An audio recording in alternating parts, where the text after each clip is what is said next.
અત્યારે master chef જોઉં છું અને જોતા જોતા હું બનાવવાની છું સુખડી. સુખડી માટે મારી પાસે ઇન્ગ્રીડિયન્ટ્સ પડ્યા છે. એમાં મેં લીધેલો છે, બતાવું છું, વેઇટ. તો મેં લીધું છે ઘઉંનો લોટ. મેં 1.5 વાટકી જેટલો ઘઉંનો જાડો લોટ લીધેલો છે. અને અવાજને સ્ટોપ કરવો પડશે.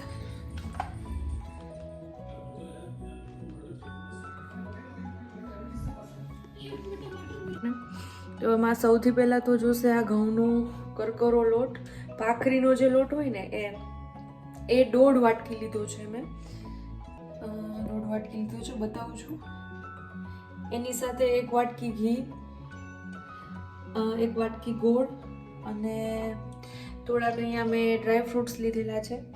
એમાં હું બદામ નાખીશ, થોડા કાજુ નાખીશ અને ગુંદ છે, આ શું કહેવાય એને, ગુંદ, બરાબર.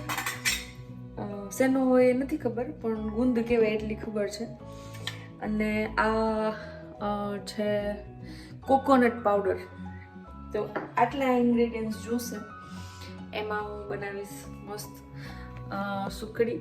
તો જોઈએ કે કેમ બને છે. તમારી ઈચ્છા પ્રમાણે તમે એમાં એડિશન કરી શકો, સબસ્ટ્રેક્શન કરી શકો, રાઈટ? ઓકે. કંઈ ન ભાવે તો ના નાખો, પિસ્તા ભાવે તો પિસ્તા નાખો, બરાબર. ડ્રાય ફ્રૂટ્સ ભાવે જ નહીં તો ના નાખો, બરાબર. તો તમારી ઈચ્છા પ્રમાણે તમે એમાં એડિશન કરી શકો છો.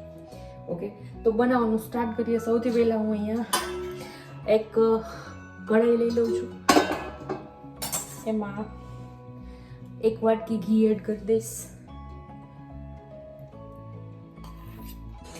ઘી ગરમ થાય ને પછી એની અંદર આપણે આ ભાખરીનો લોટ એડ કરી દઈશું. થોડી વાર એને ગરમ થવા દઉં છું. તો અહીંયા મારું ઘી મેલ્ટ થઈ ગયું છે. એની અંદર હું આ 1.5 વાટકી જેટલો લોટ એડ કરી દઈશ. તો સ્લો આંચ પર આને ગોલ્ડન બ્રાઉન જેવું આપણે શેકાવા દેવાનું છે. લગભગ 7 થી 8 મિનિટ સુધી આપણે એને શેકાવા દઈશું, જ્યાં સુધી એમાંથી મસ્ત સ્મેલ આવવા માંડે ને ત્યાં સુધી. હલાવતો જવાનું છે અને શેકાવા દેવાનું છે.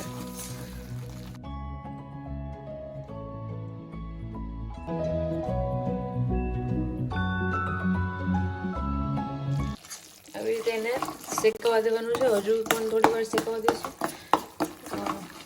અને ગોલ્ડન બ્રાઉન તો થઈ ગયું છે, પણ હજુ થોડી વાર માટે આપણે શેકવા દઈશું. અહીંયા અમારે થોડો ગુંદ છે ને એને ફ્રાય કરવો છે. લોટ શેકાઈ ગયો છે અને અહીંયા ગુંદ પણ ફ્રાય થઈ ગયો છે. હવે ગેસની આંચને બંધ કરી અને એની અંદર આ 1 વાટકી જેટલો ગોળ એડ કરી દઈશ. ગોળની સાથે સાથે એની અંદર આપણે આ જે ગુંદ છે એ પણ નાખી દઈશું. ડ્રાય ફ્રૂટ્સને મેં થોડું ક્રશ કરી નાખ્યું છે, એ પણ નાખી દઈશું.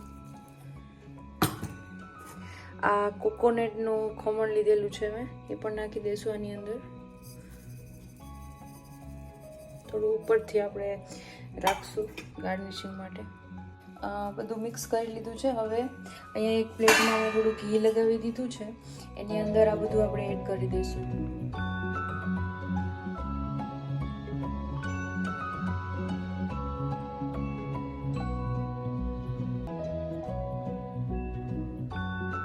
રૂમ ટેમ્પરેચર આવવા દઈશું 5-10 મિનિટ માટે. ત્યાં સુધી આપણે આ ક્લીન અપ કરી નાખીએ બધું.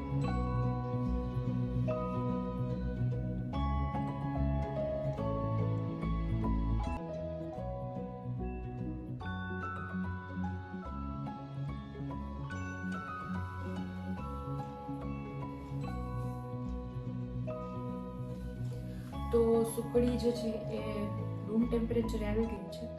આમાં હવે આપણે કટ લગાવી દઈશું.